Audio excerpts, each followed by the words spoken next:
Hello, everyone. I want to do a video introducing the course. This is the thematic course overview, what the course is actually about. I'll send out another video about the practicalities of it, requirements, and such.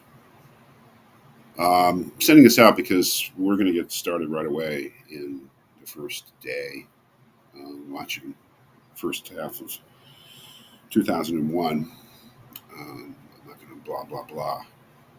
On the first day, we'll actually use it. I wanted to start the course that way. So this is really to give you a sense of what the course is about, why I've chosen the kind of readings that I have, and how we'll be exploring this theme. Believe that this course is called Ethics and Information Technology. I still think of it as computer ethics. That was what it was called when I first started teaching it years ago. I've taught in many different ways over the years, and I had a way of teaching it that I developed that I was quite happy with. But then a couple of years ago, I felt the need to update the course to a certain extent, keeping some of the readings. One reading in particular, as you'll see, in kind of a personal and teaching response to the real breakthrough of artificial intelligence into the average American person's life back in end of 2022, beginning of 2023, I believe, with the release of ChatGPT. Certainly had a huge impact on teaching, sort of very obvious ways with cheating and such, and ways students write or don't write, the way that they read or don't read. But I thought that was important, certainly for me as a teacher, and necessitated certain adjustments in the way I teach courses. And everybody teaches courses, not just me, obviously. But also just a recognition that it was artificial intelligence, which was the issue of our time when it came to digital technologies. It was thinking about artificial intelligence. So I redid the course to be a course basically on the ethics of AI, and that's what we're getting here. You can think of this course as a rather broad and to some degree, speculative inquiry into the morality, the ethics of artificial intelligence, not really topically, which is how I first did it, but decided that we did move on from that, but rather looking into the fundamental issues regarding artificial intelligence and being willing to be a little speculative, more than a little speculative, and really concentrating on the general idea of the singularity, which has to be defended because the singularity is what is essentially a science fiction idea, which a lot of people, smart people, philosophers, and computer people take seriously. So it's very controversial, but that is the center of the course. But let me give you an idea of what we'll be doing. I'm doing something different this year and starting with a viewing, an in-class viewing of Kubrick's 2001. I thought that film is a great film, and I used to teach it a lot or use it a lot in a class I taught years ago called Philosophy and Film, or Philosophy Through Film. It's a great philosophy film, and it's about technology, and it's about the human relationship with technology, which is what we're dealing with in this course. The human relationship, the relationship of us, we the creators of the technology, to the technology we've created in terms of digital technology, development of artificial intelligence. So I think that I've referred to this film so many times in this course, students saying, "Have you seen that? You might want to look at it." And I decided we would just look at it, and maybe it'll be a touchstone in the course, thinking about what Kubrick was reflecting on back in 1968, because of course one of the aspects of the film is the creation of a true artificial intelligence, and a certain uh, a certain response to that, as we'll see. So we'll begin the course just by looking at 2001. I don't have any specific agenda, but it's obviously relevant to the subject matter of the course. And then we'll have a brief introduction to the idea of the singularity in quotes, brief quotes from I.J. Good and Stanislaw Ulam. about singularity and about the development of a so-called ultra intelligence, as Good calls it, and maybe some time to discuss 2001. Then a very important reading for us, Hans Jonas's 1973 Technology and Responsibility, The New Tasks of Ethics. Jonas was developing a thesis that the growth of the power, essentially, of modern technology posed a profound challenge to human beings.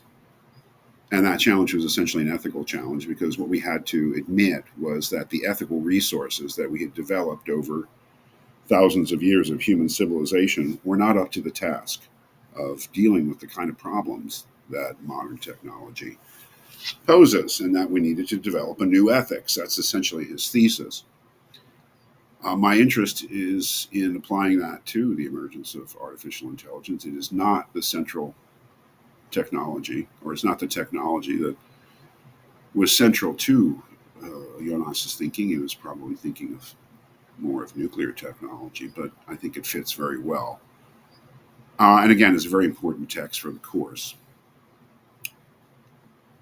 The weeks following that will be devoted to reading Alan Turing and John Searle's seminal essays about artificial intelligence. 1950, Alan Turing's Computing, Machinery, and Intelligence, the introduction of the idea of the imitation game or Turing test, asking the question of whether machines can think, and some very, very interesting ideas about that. Reading Searle's Minds, Brains, and Programs, famous for the so-called Chinese room thought experiment, in which he seeks to refute the idea that a digital computer could ever truly be intelligent or aware or have consciousness. I think it's important to look at the basics philosophically of what artificial intelligence is so that we gain perhaps a more nuanced idea of what we're talking about or not talking about when we're talking about artificial intelligence.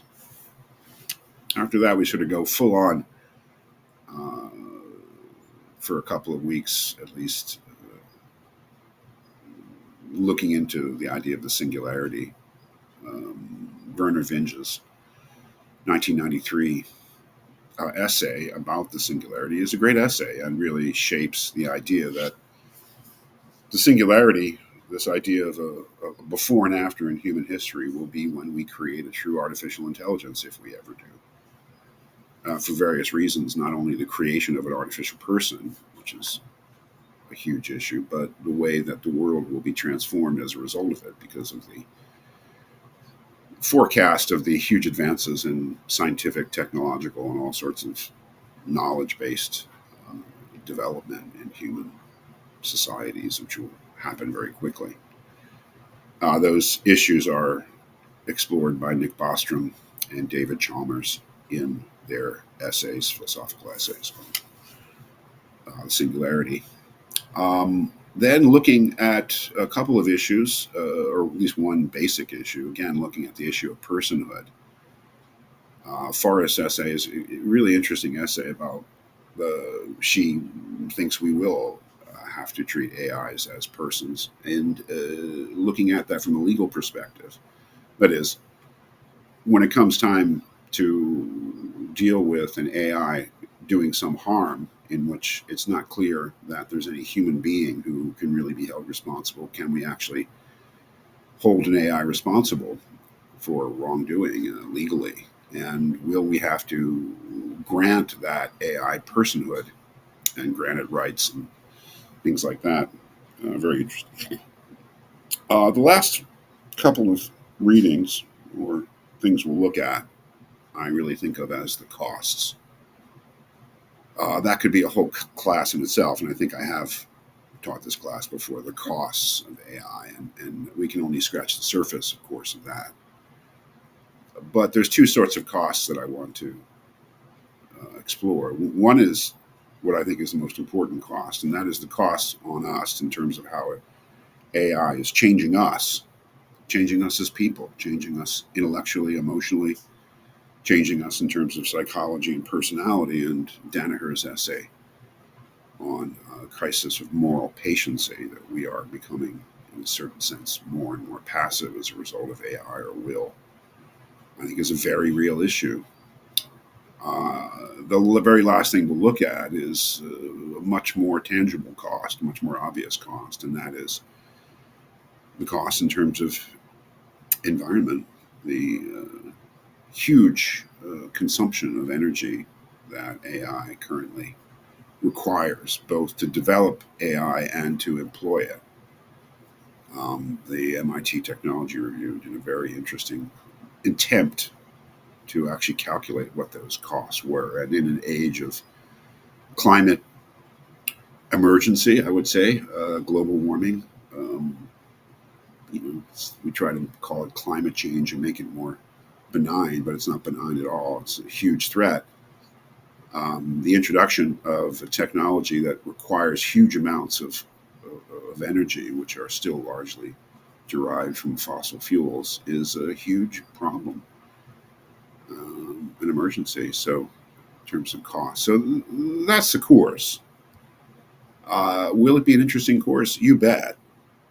In terms of the subject and the things that we're reading, there's no doubt it'll be an interesting course. Now, whether I will make any interesting remarks, that's another question altogether. Is it an interesting subject, and are these an interesting bunch of readings? You bet.